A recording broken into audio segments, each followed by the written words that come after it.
여러분 안녕하세요. 비밀상속녀 파라입니다. 지난 7화 우리는 혜린의 비열한 공격에 순심의 가장 든든한 조력자 최영감이 무너져 내리는 가슴 아픈 장면을 보았습니다. 그리고 마침내 순심이 모든 방어를 거두고 본격적인 공격을 결심하게 되었죠. 과연 그녀가 준비한 첫 번째 역습은 무엇일까요? 오늘 8화에서는 혜린의 심장을 직접 겨누는 순심의 치밀하고도 통쾌한 반격이 시작됩니다. 지금 시작하겠습니다. 최영감의 아들이 누명을 쓴 그날 밤, 강민혁 변호사의 사무실은 전쟁터와 같았습니다. 순심의 얼굴에서는 온화함이 완전히 사라져 있었습니다. 그녀의 목소리는 강철처럼 차갑고 단단했습니다. 강 변호사님, 이제 저도 더 이상 망설이지 않겠습니다. 박혜린 그 아이의 숨통을 끊을 방법을 찾아야겠습니다. 강 변호사는 고개를 끄덕였습니다. 방법은 있습니다. 박혜린이 가장 두려워하는 것을 이용하는 겁니다. 순심의 눈이 번뜩였습니다. 그것이 무엇입니까? 바로 어머니 송명의 여사입니다. 순심의 반격은 두 갈래로 시작되었습니다. 첫 번째는 최영감의 아들을 구출하는 것이었습니다. 강민혁 변호사의 팀은 밤을 새워 뺑소니 사고의 증거들을 다시 파헤쳤습니다. 그리고 결정적인 허점을 찾아냈습니다. 사고 현장의 증인으로 나섰던 남자의 계좌에 사고 바로 다음 날 거액의 현금이 입금된 사실을 밝혀낸 것입니다. 그리고 그 돈의 출처를 추적하자 윤 실장이 관리하던 유령 회사의 이름이 나왔습니다. 완벽한 증거였습니다.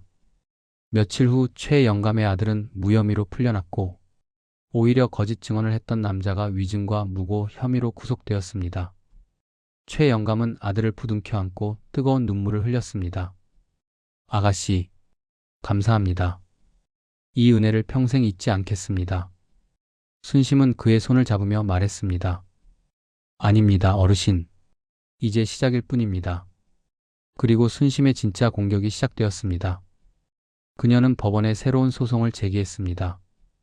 피고는 감옥에 수감된 송명의 여사. 소송의 내용은 지난 30년간의 불법적인 노동 착취와 정신적 피해에 대한 손해배상 청구였습니다. 그리고 이 재판에 그녀는 박혜린을 핵심 증인으로 신청했습니다. 법원의 소환장을 받은 혜린은 경악했습니다. 자신을 배신한 어머니와 법정에서 다시 마주해야 하는 것입니다. 그녀는 당장 윤 실장을 찾아갔습니다. 실장님, 이거 어떻게 된 거예요? 내가 왜 저 재판의 증인으로 나가야 해요? 진정하십시오, 아가씨. 이건 박순심이 아가씨를 압박하려는 흔한 수법일 뿐입니다. 윤 실장은 혜린을 안심시켰습니다. 송 여사님은 지금 저희와 연락이 닿지 않는 곳에 계십니다. 법정에서 아무 말도 하지 못할 겁니다. 아가씨는 그저 법정에 나가서 아무것도 모른다, 기억이 나지 않는다라고만 반복하시면 됩니다. 혜린은 그의 말을 믿고 재판에 출석하기로 했습니다. 하지만 그들은 몰랐습니다. 순심이 이미 한 수 앞을 내다보고 있었다는 사실을. 순심은 송은그룹의 회장 권한으로 송 여사가 수감된 교도소의 건강 악화를 이유로 외부 의료진의 접근과 모든 면회를 금지시켰습니다. 송 여사를 완벽하게 세상과 고립시켜버린 것입니다. 윤 실장과 혜린은 자신들의 가장 중요한 정보원이자 배우가 완전히 차단되었다는 사실조차 알지 못하고 있었습니다. 마침내 새로운 재판의 날, 혜린은 불안한 마음으로 증인석을 향했습니다. 윤 실장은 방청석에 앉아 그녀에게 눈짓을 보냈습니다. 피고인석에는 교도관들에게 이끌려 송 여사가 나타났습니다. 그런데 그녀의 모습이 이상했습니다. 죄수복이 아닌 병원복을 입고 있었고 의료용 휠체어에 몸이 묶인 채 눈만 멍하니 뜨고 있었습니다. 마치 모든 기력을 잃어버린 사람처럼. 피고인 송명희는 현재 건강 상태 악화로 증언이 불가능한 상태입니다. 재판장의 말에 혜린과 윤 실장의 얼굴이 굳어졌습니다. 어떻게 된 거지? 강민혁 변호사가 자리에서 일어났습니다. 존경하는 재판장님, 그렇다면 저희 측 첫 번째 증인을 신청하겠습니다. 모두의 시선이 법정의 문으로 향했습니다. 혜린은 당연히 자신이 불릴 것이라고 생각했습니다. 하지만 문을 열고 들어온 사람은 전혀 예상 밖의 인물이었습니다. 깔끔한 정장 차림의 50대 서양인 남자. 혜린과 윤 실장은 난생 처음 보는 얼굴이었습니다. 남자는 증인석에 서서 유창한 한국어로 선서를 했습니다. 강민혁 변호사가 물었습니다. 증인은 피고 송명의 여사와 어떤 관계입니까? 남자가 차분하게 대답했습니다. 저는 스위스 제네바에 위치한 H은행의 프라이빗 뱅커 다니엘입니다. 지난 15년간 송명의 여사님의 비밀 자산을 관리해 왔습니다. 순간 혜린과 윤 실장의 심장이 쿵하고 내려앉았습니다. 스위스 은행? 비밀 자산? 윤 실장은 송 여사의 비자금 존재를 알고는 있었지만 그것을 실제로 관리하는 은행원의 얼굴은 한 번도 본 적이 없었습니다. 강민혁 변호사가 결정적인 질문을 던졌습니다. 증인, 피고 송명의 여사가 해외에 숨겨둔 비밀 자금의 실체와 그 규모를 알고 있습니까? 다니엘이 고개를 끄덕였습니다. 네, 물론입니다. 제가 바로 그 모든 자금을 관리해온 사람이니까요. 그 순간 윤 실장은 모든 것이 끝났음을 직감했습니다. 자신들의 비장의 무기였던 비밀 자금의 존재가 자신들이 아닌 적의 손에 의해 세상에 드러나게 된 것입니다. 그는 이 자리가 자신에게도 위험하다는 것을 깨닫고 조용히 자리에서 일어나 법정 밖으로 빠져나가려 했습니다. 하지만 법정의 모든 출입문은 어느새 건장한 체격의 남자들에 의해 막혀 있었습니다. 최 영감이 순심의 경호를 위해 고용한 사람들이었습니다. 윤 실장은 완벽하게 덫에 걸린 것입니다.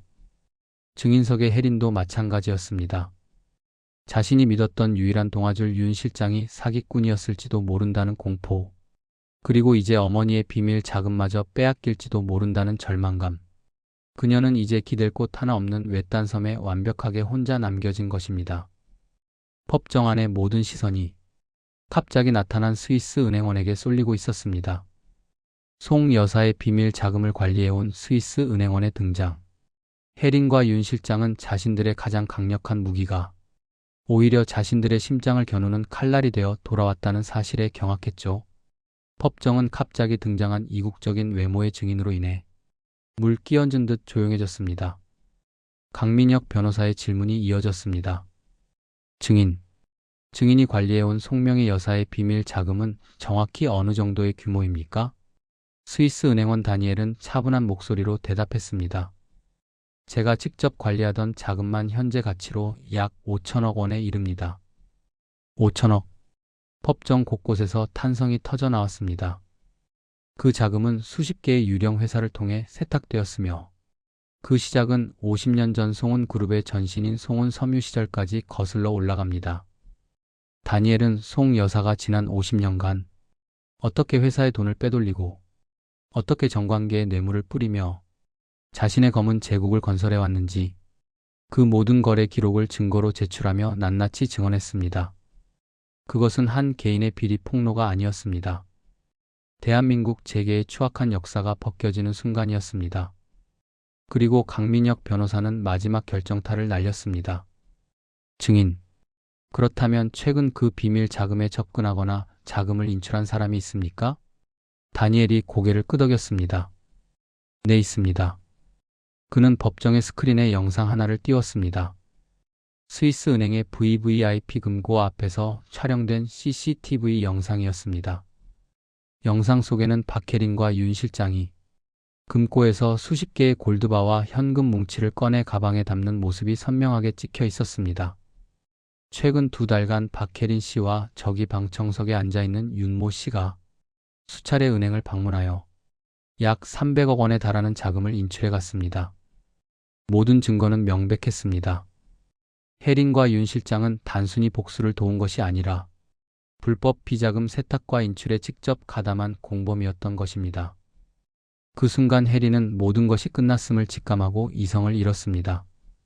그녀는 자리에서 벌떡 일어나 방청석의 윤 실장을 향해 손가락질하며 비명을 질렀습니다. 당신 짓이지. 당신이 나를 속인 거지. 이 사기꾼 놈아. 윤 실장 역시 당황하여 법정 밖으로 도망치려 했습니다. 하지만 법정의 모든 출입문은 이미 최 영감의 사람들에 의해 막혀 있었습니다. 재판에 참관하고 있던 검사들이 그 자리에서 2 사람의 체포를 명령했습니다. 박혜린과 윤 모 씨를 불법 자금 세탁 및 해외 재산 도피 혐의로 현장에서 긴급 체포합니다. 법정은 순식간에 아수라장이 되었습니다. 혜린은 교도관들에게 끌려나가면서도 악을 썼습니다. 이거나 내가 누군 줄 알고 우리 엄마가 누군 줄 알아. 한때 세상 모든 것을 가졌던 가짜 공주의 마지막은 그렇게 초라하고 비참했습니다. 같은 시각 경기도의 한 의료교도소.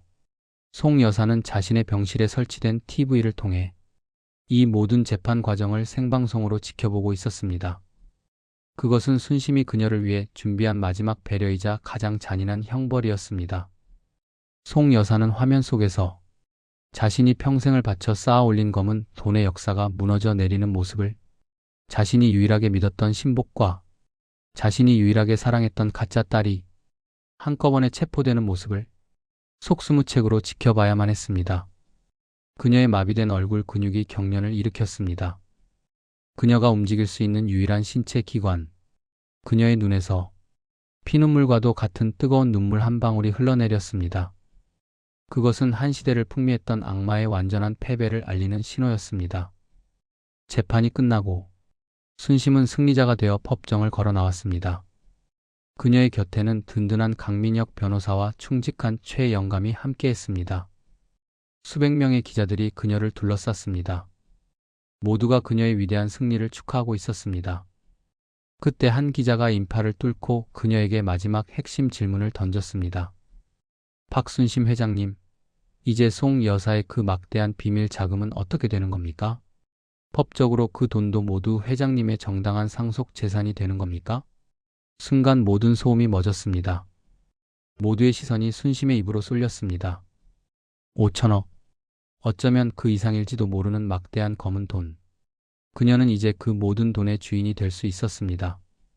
원수가 평생을 바쳐 모은 그 재산을 자신이 차지할 수 있는 권리가 생긴 것입니다. 순심은 카메라를 똑바로 바라보았습니다. 전 국민이 그녀의 대답을 기다리고 있었습니다. 과연 그녀는 이 피 묻은 돈을 어떻게 할 생각일까요? 순심의 얼굴에 알 수 없는 미소가 떠올랐습니다.